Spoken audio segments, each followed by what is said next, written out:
Okay, so today we will talk about the state government. Now, I have decided to split this class in two parts.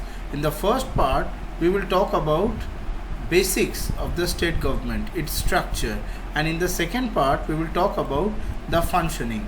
Now, this chapter, the state government, is closely related to the NCERT Class 7 third chapter, and the third chapter is on how the state government works. So let us start. Okay, you read. Three organs of government. All over the world, digital technologies have been transforming the way societies function. In India, till about 30 years ago, people who wanted to transfer money to a distant relative would have to queue up at the post office to send the money order after filling up a form.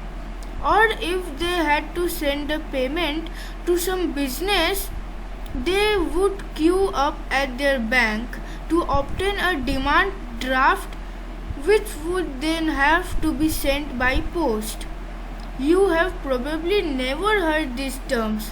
Yes, because this is what happened in our time, maybe 20 years back. This was how we used to transfer money.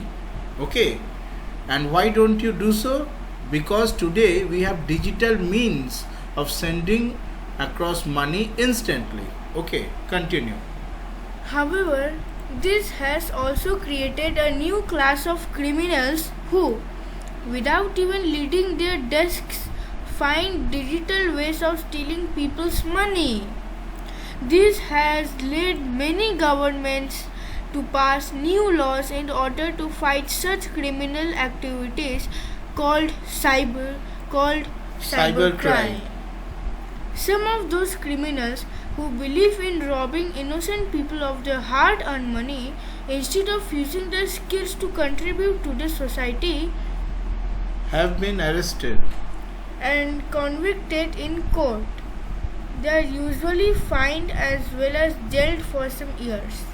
So, before we proceed, see what we have learned. The first part here, we talked about sending money, right? In this part.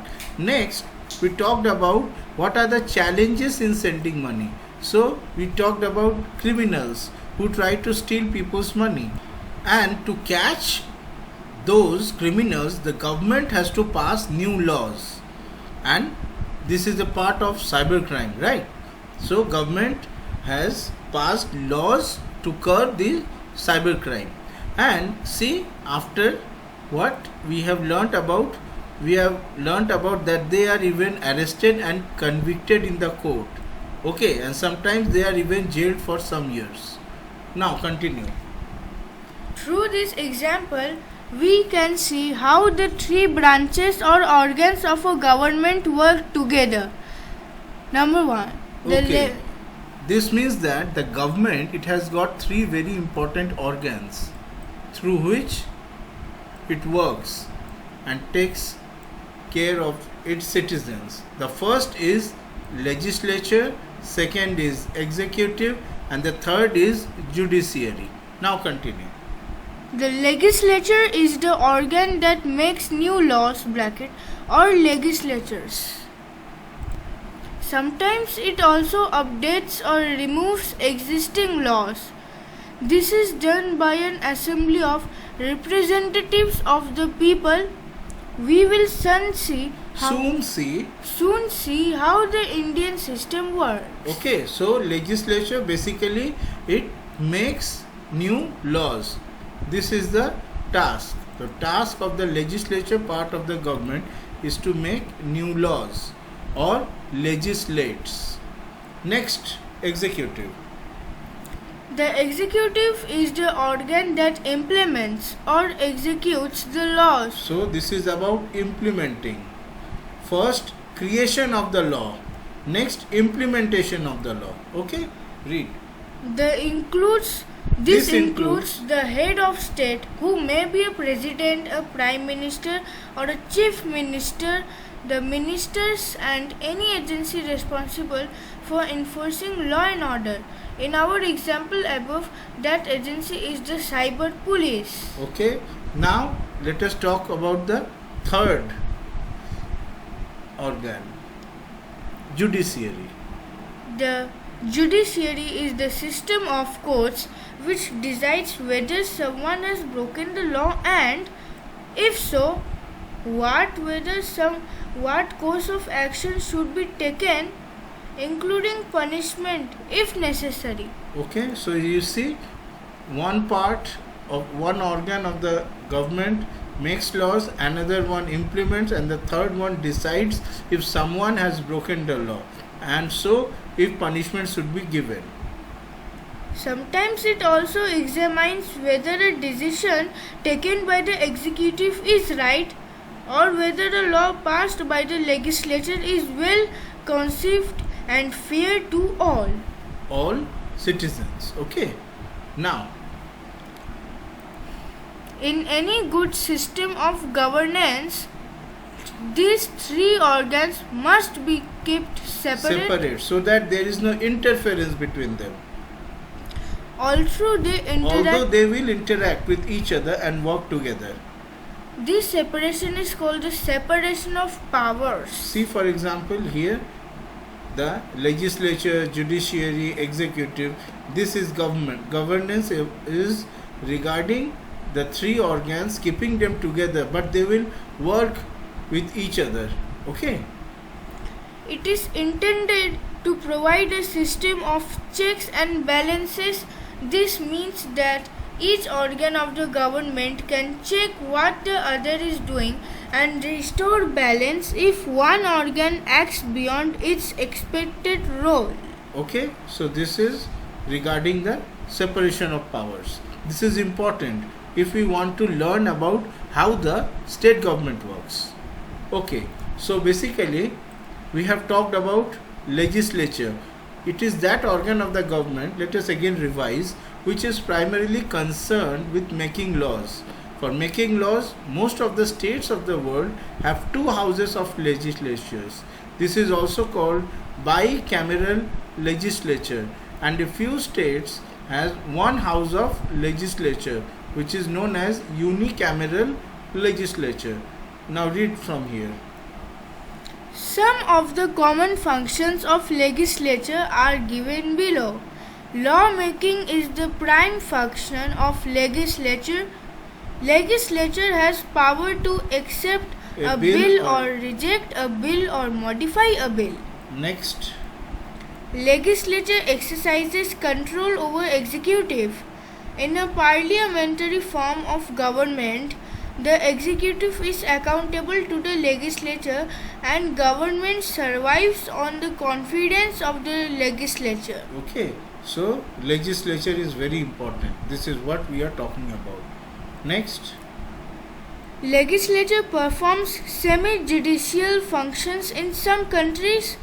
In India, Parliament can remove the president by a process of impeachment. Okay, so there is something very new. So that is, legislature can perform semi-judicial, somewhat judicial functions. Next. Legislature has power to amend or change the constitution. The Parliament of India has already amended the Indian Constitution for 100 times by the year 2015. So you see, and how do you change the constitution? For this, we need the power of legislature. We will talk about this later. Okay, now let us talk about the three levels of government.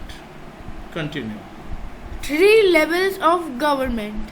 Any government operates at 2 levels at the least, local and national. In many countries, including India, it functions at 3 levels or tiers: local, state or regional, and national. Each level deals with different matters. To use a comparison, if a bulb in your home is not lighting up, you will first check the bulb switch fuse, etc. If that does not work, you may call an electrician, and if it is found that the problem is not within your home, you may need to go to the electricity board and file a complaint. These are also 3 levels of dealing with a problem. See, so we have divided all the various matters into various tiers: local, state, regional and national tiers. Okay, 3 levels of governance. Now continue. In India, we have local governments, state governments, and central or union government. See over here, local government, then state government, and then the central government. Now, local government is at the level of town or village. State government is at state level, and of course, central government is for the national level. So basically, if this is a big country, it consists of very small states. Together for the entire country we have the central government. Now for a very small part state we have the state government, and inside the state there are several towns, many towns. Now for each of them we have a local government, that is at the town or village level. Understood? Continue. Imagine that following heavy rain for a few days, there is a flood in a part of a district. If it is not too severe, that means it's not very large rain, then the local authorities may be able to deal with it. If it involves several towns and many villages, the state government will step in and send rescue teams to help affected people. But if it's a massive flood affecting vast areas, the central government may also come to help by sending relief supplies, the army, etc. These are the 3 levels again. So, depending on the severity of the situation, we can have the action by central government or action by state government and by the state level. Okay. Now in the last case, all 3 of them work together when their matter is very serious. So along with central government, the state government and the local government will also work towards the relief of flood victims. Okay. Now here you can see basically a summary of the various organs and its workings. Now regarding judiciary, in all India level we have the Supreme Court of India, and at the state level we have the High Court. Regarding legislature, at the national level we have 2 houses. Now house means an assembly where laws are discussed or passed. Okay, so one is Lok Sabha, another is Rajya Sabha. These 2 formulate national laws. Again at the state level we have assembly or Vidhan Sabha. Now it is important to note that most states have a single assembly. A few states have in fact 2 assemblies. We will talk about it in details later on. Now regarding the executive organ, at the central government level, this executive organ is led by the President of India, who is the nominal head and supreme commander of the Indian Armed Forces. Prime Minister as the executive head. Okay, so nominal head is the President of India and Prime Minister is the executive head. At the state level, we have the executive being led by the governor, who is again the nominal head, and the chief minister as the executive head. See, state level we have governor and chief minister. At the central level we have the president and the prime minister. Now here meaning of the nominal, this means in name only. It means in our case that the President of India and the governor of a state are not the actual executive heads. they do have certain powers under certain special circumstances, but normally do not interfere in the affairs of the central or state government. This is very important. Okay, fine. Also, regarding the functions and responsibilities of the executive organ, see, at the national level, executive organ deals with defense, foreign affairs, atomic energy, communication, currency. This is basically the central list, and this is the state list. Remember, I already talked about in my first lecture, and then we have the concurrent list as well. Okay, so now we start with the actual topic, which is the state government. But before we start, let me first talk about federalism. Federalism is basically a system of government in which the power is divided between the central authority and the various constituent units of the country. What does this mean? This means that if there are several states inside a country, then federalism means that overall we will have a central government, and for each state we will have a state government, and together all these state governments and the central, they will be working together. So usually a federation has two levels of government. One is the government for the entire country, as I have said, that is usually responsible for a few subjects of common national interest, and the other are state governments at the level of provinces or states that look after much of the day-to-day administering of their state. Okay, so let us start the state government. Read. The state government. In the federal system, the government exists at two levels. Federal, that is the central government, works at the national level, and the state government works at the regional or state level. Now, before we proceed, let us have a look at the background. Why do we have a state level and a central level, sort of? Read from here. India has a large geographic expanse with a multicultural population. There is diversity in language, religion, ways of life, and regional characteristics. It would not have been possible to govern from a centralized place. Therefore, the Constitution has adopted a federal setup for India. It was decided to form the states on the basis of language. Accordingly, linguistic reorganization of states took place. Okay, so for different languages we have mainly different states. This was the primary setup. Okay, now let us talk about the state legislature. Like the parliament at the central level, every state has its own legislature, but only 7 states in India have 2 houses, means Bicameral legislatures. Maharashtra has a bicameral legislature. The members of state legislatures are known as members of Legislative Assembly MLA, or members of Legislative Council MLC. Now, Legislature of Maharashtra. Legislature of Maharashtra has 2 houses, namely Vidhan Sabha, Legislative Assembly, which is also Legislative Assembly, and Vidhan Parishad, Legislative Council. See, this is the building of Vidhan Sabha of Maharashtra in Mumbai. Next, let us talk about Vidhan Sabha, or the Legislative Assembly of Maharashtra.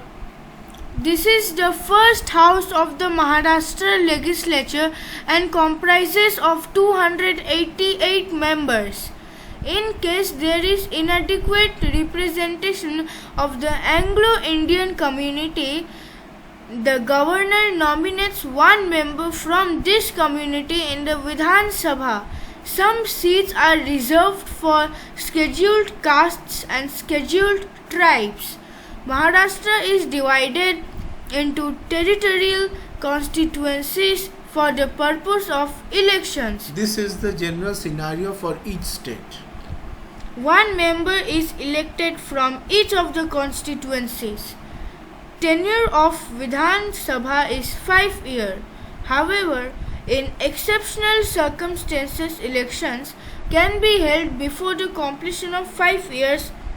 Any citizen residing in Maharashtra and who has completed 25 years of age can contest the elections to the Vidhan Sabha. So here constituency. So basically any state has been divided into several constituencies depending on the population.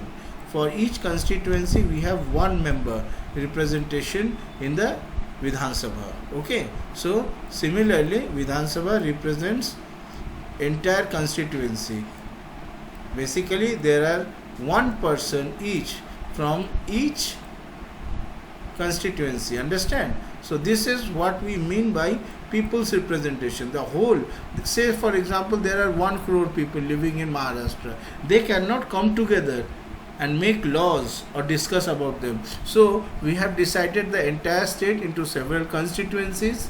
Say for example here 288 members, so roughly so many constituencies, and from each of them there is one person and they will together discuss all these things in the assembly building that we just saw, legislative assembly building. Now let us talk about the speaker of Vidhan Sabha. The proceedings of the Vidhan Sabha are carried out under the supervision and guidance of the speaker.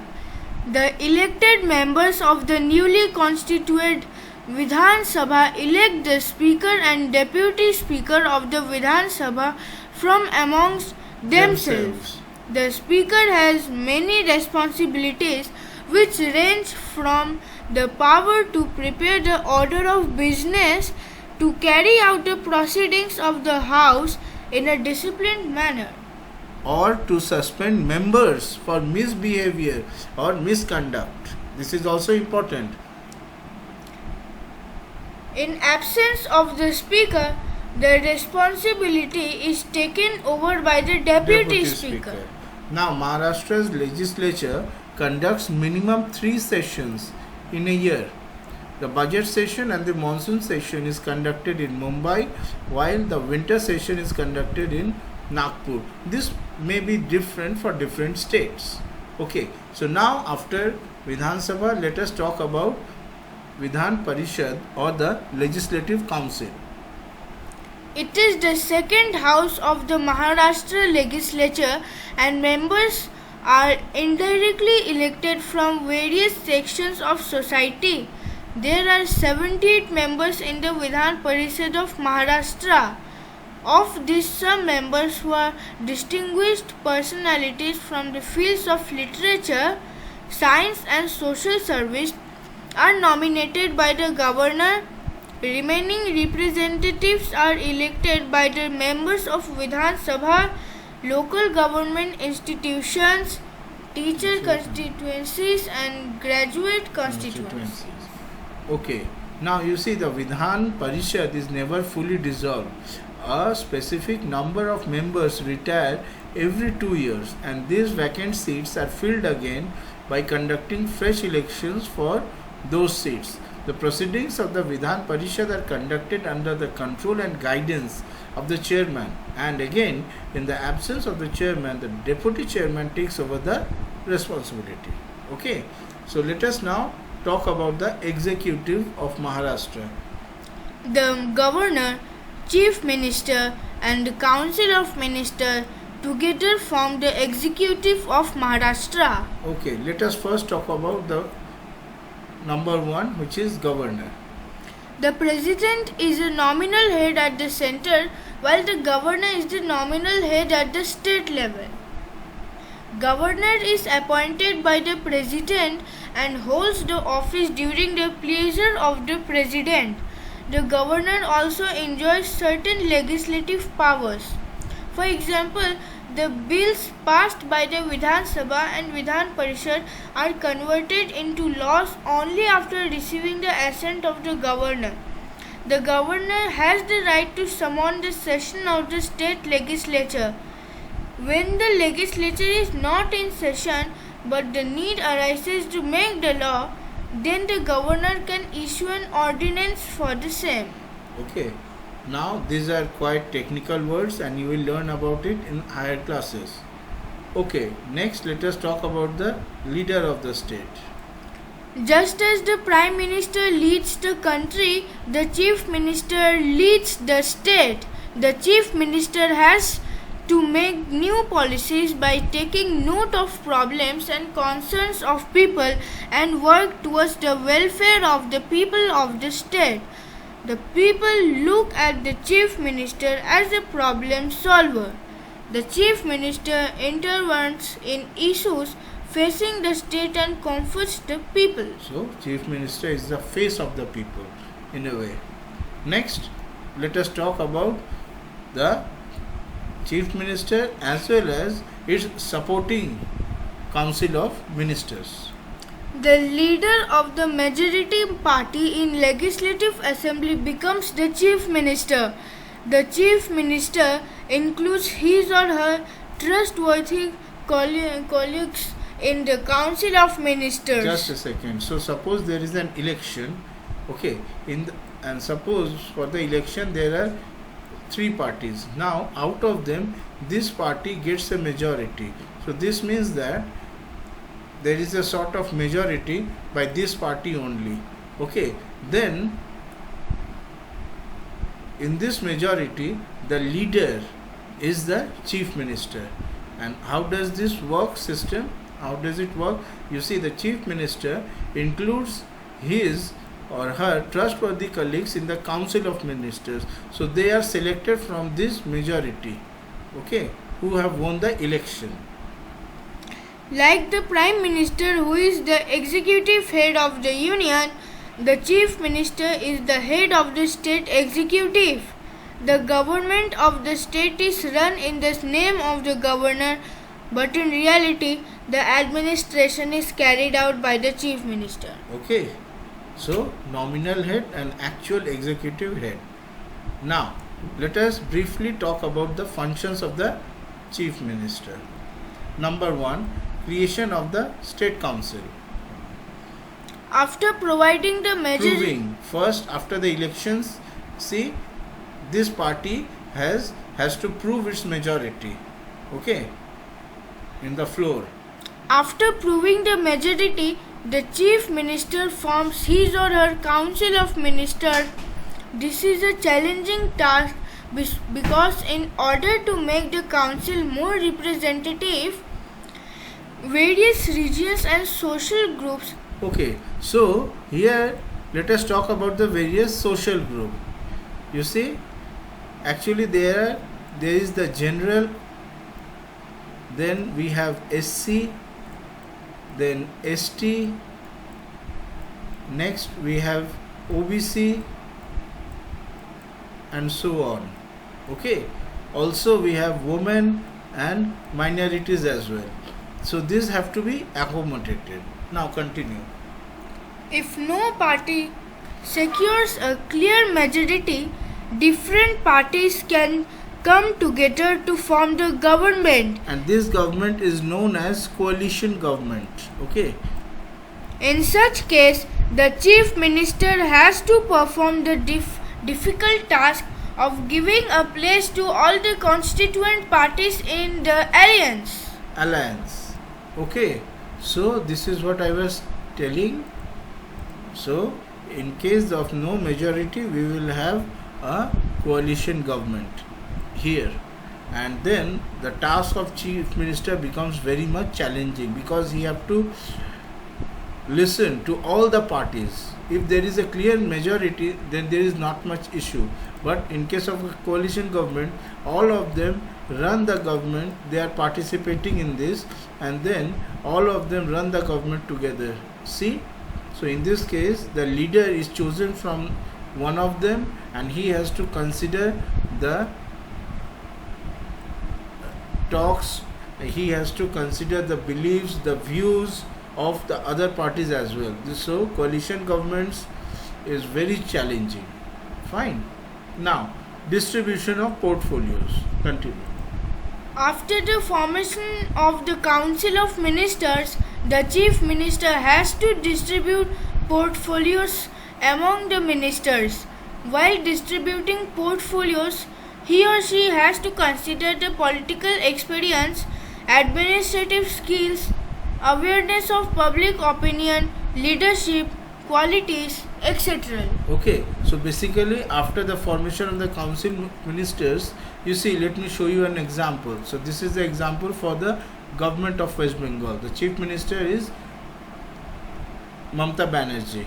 Okay, now you see, I have taken this from the website. So ministers, now minister in charge, what is the department? See, home and hill affairs. This, who is the minister in charge? The chief minister itself. Again, personal and administrative reforms, who is the minister in charge? Mamata Banerjee. Let's see some others. Say labor, who is the minister in charge? Moloy Ghatak. So this is how, this is portfolio, different issues, okay, different departments basically. Now this was the example for the government of West Bengal. Now let us look at the example for the union, okay, union government. So this is taken from the national portal of India. You see, Prime Minister Shri Narendra Modi here, and there are other ministers as well. So Ministry of Defence is under Shri Rajnath Singh. Again, Ministry of Home Affairs, Ministry of Cooperation is under Shri Amit Shah. You see, a minister can have two or more or one or more departments as well. Say for example, Prime Minister has three important departments under him. Here Shri Shivraj Singh Chauhan has two departments, in other cases as well. Okay. Now let us talk about the coordination between ministries and departments. The Chief Minister, along with his Council of Ministers, are collectively responsible to the Legislative Assembly. The Chief Minister bears the ultimate responsibility of the efficient administration. Absence of cooperation and coordination between departments can affect the working of the government. Therefore, the Chief Minister has to resolve conflicts between departments and ensure that they work towards the same goal and in the same direction. Okay, now this is regarding the state. In the case of union territories, the parliament makes laws for it. Okay, so this is what we have talked about today. It was a very important topic and we have covered so many things. If you have any questions or queries, do ask in the comment box.